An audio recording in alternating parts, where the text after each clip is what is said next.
इस वीडियो में मैं आपसे बात करने जा रहा हूं। जैसा कि आप सभी को मालूम है, आरएसएसबी बोर्ड द्वारा आज वीडियो एग्ज़ाम आयोजित हुआ है। तो इस पेपर में उपस्थिति कितने प्रतिशत रही है, जिससे कि पहले पर शीट कंपटीशन कितना था और अब पर शीट कंपटीशन कितना हो गया है, पेपर का लेवल कैसा था और हर कैटेगरी में कितने पद हैं, एक क्वेश्चन कितने नंबर का, इन सभी के बारे में चर्चा करूंगा। और आप हमें कमेंट बॉक्स में ज़रूर बताएं। एक बार आप अपने आंसर की मिलाने के बाद हमें कमेंट बॉक्स में ज़रूर बताएं कि आपकी कौन सी कैटेगरी है और आपके 160 में से कितने क्वेश्चन सही हुए, जिससे कि मैं आपके लिए एक्सपेक्टेड कट ऑफ का भी वीडियो लेके आ सकता हूं। क्योंकि पेपर आपने दिया है, कितने क्वेश्चन सही हुए ये भी आपको मालूम है, पेपर कैसा था ये भी आपको मालूम है। तो आप सभी जब हम कमेंट बॉक्स में हमें रिव्यू देंगे तो उसी रिव्यू के आधार पर मैं आपके लिए category wise expected cut off का भी वीडियो लेके आ सकता हूं, अगर आप सही सही से बहुत सारे कैंडिडेट हमें कमेंट बॉक्स में रिव्यू दे तो चलिए बात करते हैं। सबसे पहले तो आज के पेपर में उपस्थिति कितनी रही है, जिससे कि पर शीट कॉम्पिटिशन कितना रहा है, और उसके बाद बात करेंगे आज के पेपर के लेवल सब्जेक्ट वाइज बात करेंगे कि हिंदी का कैसा रहा, इंग्लिश का कैसा रहा, मैथ कैसी रही, जीके कैसी पूछी गई, उसके बारे में चर्चा करेंगे। और उसके बाद पदों के वर्गीकरण, यानी कि आपको मालूम है 850 पदों पर ये वीडियो एग्जाम आयोजित हुआ, तो इसमें कौन सी कैटेगरी में कितने पद हैं और एक क्वेश्चन कितने नंबर का है मैं आपको बता देता हूँ। सबसे पहले तो एक क्वेश्चन की बात करते हैं। आपको मालूम है आज के पेपर में 160 क्वेश्चन थे और 200 नंबर का पेपर था, यानी कि एक क्वेश्चन आपका 1.25 नंबर का था, क्योंकि प्रत्येक क्वेश्चन समान अंकों के हैं और इसमें नेगेटिव क्वेश्चन नंबर का 1/3 नेगेटिव है। और अगर आप किसी क्वेश्चन में गोला नहीं भर रहे हो, यानी कि उससे आपने अटैम्प्ट भी नहीं किया, उस कंडीशन पर भी आपका 1/3 नंबर है वो काट लिया जाएगा। नेगेटिव तो है, गलत आंसर देने पर तो 1/3 कटेगा ही, लेकिन अगर गोला भी किसी भी गोले में नहीं भरा तब भी 1/3 नंबर आपका कटेगा। तो चलिए बात करते हैं। सबसे पहले पर शीट कॉम्पिटिशन में कितना अंतर आ गया। तो जैसा कि आप उपस्थिति का देख सकते हैं, स्क्रीन पर आपको स्पष्ट रूप से दिखाई दे रहा है। इसमें कैपेसिटी कितनी थी, प्रेजेंट कितने थे, एब्सेंट कितने रहे, टोटल कितने हैं और उनके परसेंटेज बताए जा रहे हैं। तो आप देख सकते हैं कैपेसिटी तो जो थी वीडियो एग्ज़ाम के लिए, वो टोटल कितने स्टूडेंट ने कितने आवेदन किए थे, 5,11,610 कैंडिडेट ने आवेदन किए थे। लेकिन इनमें से परीक्षा देने गए थे 4,14,077 ने परीक्षा दी थी, और इनमें से 97,533 कैंडिडेट ने परीक्षा नहीं दी। तो ये जो 97,533 कैंडिडेट है, ये कंपटीशन से बाहर हो चुका है। यानी कि एग्ज़ाम से पहले जो कंपटीशन फाइट थी वो 5,11,610 कैंडिडेट में थी, लेकिन अब परीक्षा के बाद जो कंपटीशन में फ़ाइट है वो 4,14,077 कैंडिडेट में है। इसमें 97,533 कैंडिडेट है वो कंपटीशन से बाहर हो चुके हैं। तो अब इतने में पर शीट कंपटीशन पहले कितना था, अब कितना है। जैसा कि आपको मालूम है 850 पद है, तो पहले 850 पदों के लिए एक सीट के लिए 602 कैंडिडेट में फ़ाइट थी, यानी कि हर 602वां कैंडिडेट है वो सेलेक्ट होगा वीडियो एग्ज़ाम के लिए।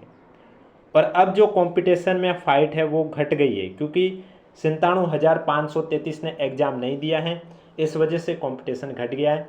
तो पहले जो पर सीट कंपटीशन 602 था वो अब हो गया है 488, और डीवी के लिए इसमें 2 गुना होते हैं, यानी कि 850 के 2 गुना हो गए 1700।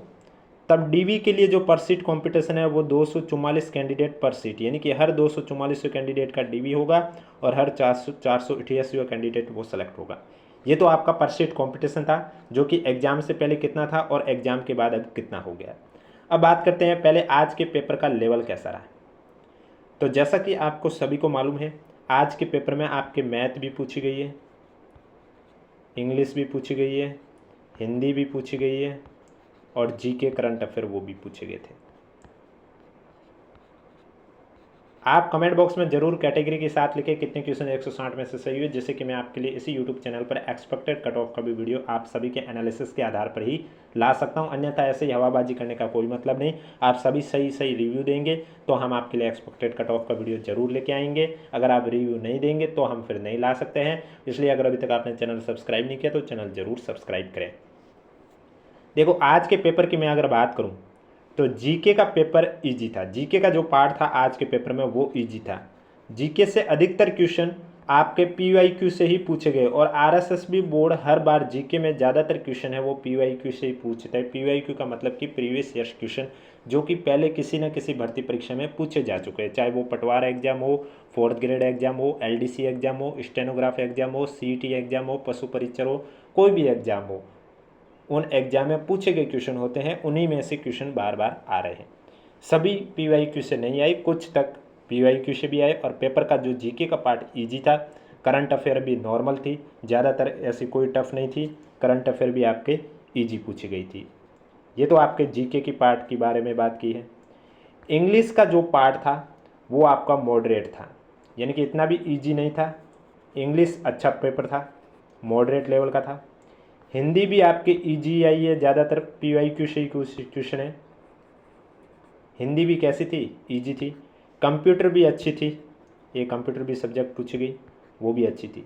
मैथ थोड़ी टफ थी, मॉडरेट टू हाई कह सकते हैं मैथ। और यानी कि सभी को जोड़ के देखा जाए तो सबसे टफ जो थी वो मैथ थी, उसके बाद इंग्लिश थी। बाकी जीके, हिंदी, कंप्यूटर ठीक थी। ये था आपका पेपर का लेवल। अब बात करते हैं 850 पदों के लिए कौन सी कैटेगरी में कितने पद थे। यानी कि आपको मालूम है 850 पदों में से नॉन TSP के 683 पद हैं और TSP के आपके 167 पद हैं। तो नॉन TSP के 683 जो पद हैं वो कौन सी कैटेगरी में कितने हैं वो भी आपको पता होना चाहिए। तो चलिए सबसे पहले मैं बात करूंगा जनरल कैटेगरी में। अब आपको स्क्रीन पर तो स्पष्ट रूप से दिखाई नहीं देंगे, लेकिन मैं बोल रहा हूं वो आप ध्यानपूर्वक सुन लीजिए। अगर मैं जनरल कैटेगरी में बात करूं तो जनरल में आप देख सकते हैं यहाँ पर कुल पद दे रखे हैं 271 है जनरल के। और जनरल में फीमेल के जो पद है वो 197 हैं। जनरल में फीमेल में 197 हैं। और फिर फीमेल में विधवा में 58 हैं और परित्यक्ता में आपके 16 पद हैं।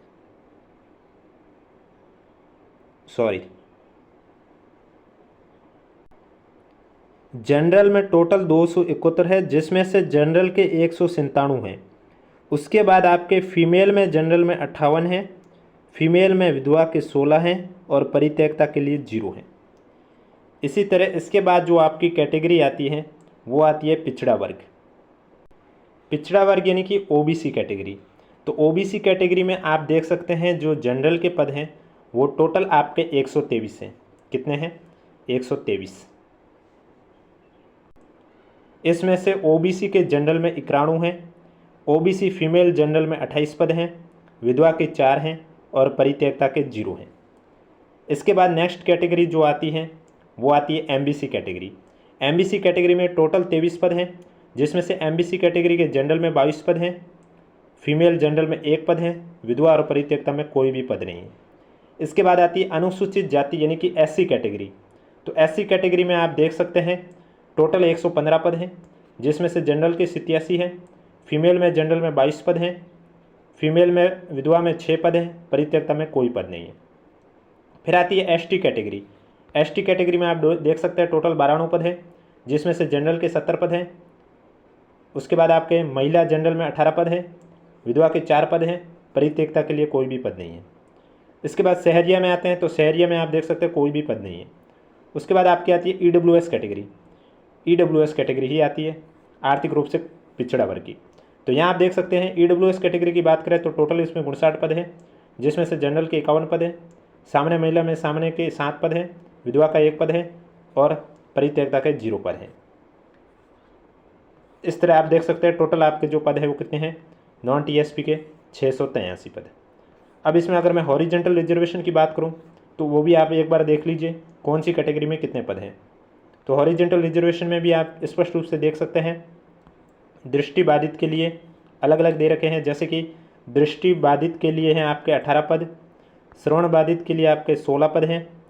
इसके बाद आपके 6 पद है ये आपके अस्थि विकृत बौनापन के लिए हैं।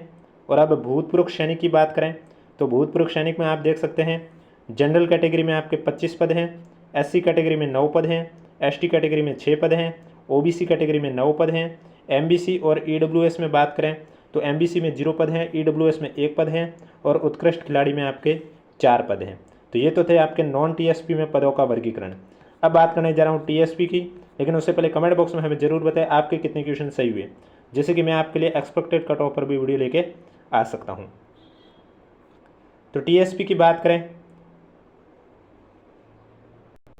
यहाँ आप देख सकते हैं स्पष्ट रूप से लिखा हुआ है टीएसपी में सामान्य यानी कि जनरल कैटेगरी की बात करें तो कुल 97 रिक्त पद हैं, और जनरल में जनरल के 72 है 97 में से, फीमेल में जनरल के 18 पद हैं, विधवा के 7 हैं, परित्यक्ता के 0 है। इसी तरह अनुसूचित जाति यानी कि एससी कैटेगरी में टोटल पद 7 हैं, जिसमें से 6 पद जनरल में है और 1 पद महिला जनरल में है। इसी तरह अनुसूचित जनजाति यानी कि एसटी कैटेगरी में टोटल पद है 63, जिसमें से जनरल के है 47, फीमेल जनरल के 12 पद, विधवा के 4, परित्यक्ता के 0। इस तरह से टोटल आपके 167 पद हैं। ये तो आपके थे टीएसपी के, और टीएसपी में विशेष योग्यजन में कोई भी पद नहीं है। तो ये था आपका पदों का वर्गीकरण।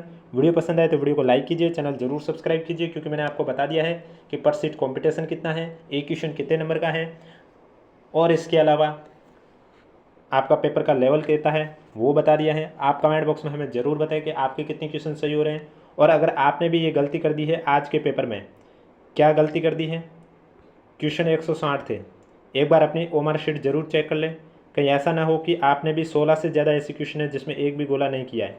अगर आपने ये गलती कर दी है तो आपका भी रिजल्ट अयोग्य कर दिया जाएगा, क्योंकि आपको रूल मालूम है, मैंने एग्जाम से पहले भी बताया था कि 10% से ज़्यादा ऐसे क्वेश्चन जिसमें एक भी गोला नहीं करोगे तो आपका रिजल्ट अयोग्य कर दिया जाएगा। और पेपर में 160 क्वेश्चन थे, 160 क्वेश्चन के 10% होते हैं 16, और अगर 16 से कम ऐसे क्वेश्चन है जिसमें एक भी गोला नहीं भरा, उस कंडीशन पर आपका पर क्वेश्चन 1/3 के हिसाब से नंबर काट दिया जाता है। इसलिए अगर आपको नहीं आता था तो आपको 5 ऑप्शन फिल करना, ये मैं एग्जाम से पहले भी हर बार बताता हूँ। अब कोई भी डाउट है तो नीचे कमेंट बॉक्स पूछिए। वीडियो पसंद आए तो वीडियो को लाइक कीजिए, चैनल जरूर सब्सक्राइब कीजिए, और आज के पेपर की पीडीएफ आपको हमारे टेलीग्राम चैनल पर देखने को मिलेगी, जिसका लिंक नीचे डिस्क्रिप्शन में दिया हुआ। अगर अभी तक आपने ज्वाइन नहीं किया तो आप जाके ज्वाइन कर सकते हो। इसके अलावा ऑफिशियली आंसर की को लेकर जब भी अपडेट आएगी आपको इस यूट्यूब चैनल के माध्यम से बता दी जाएगी।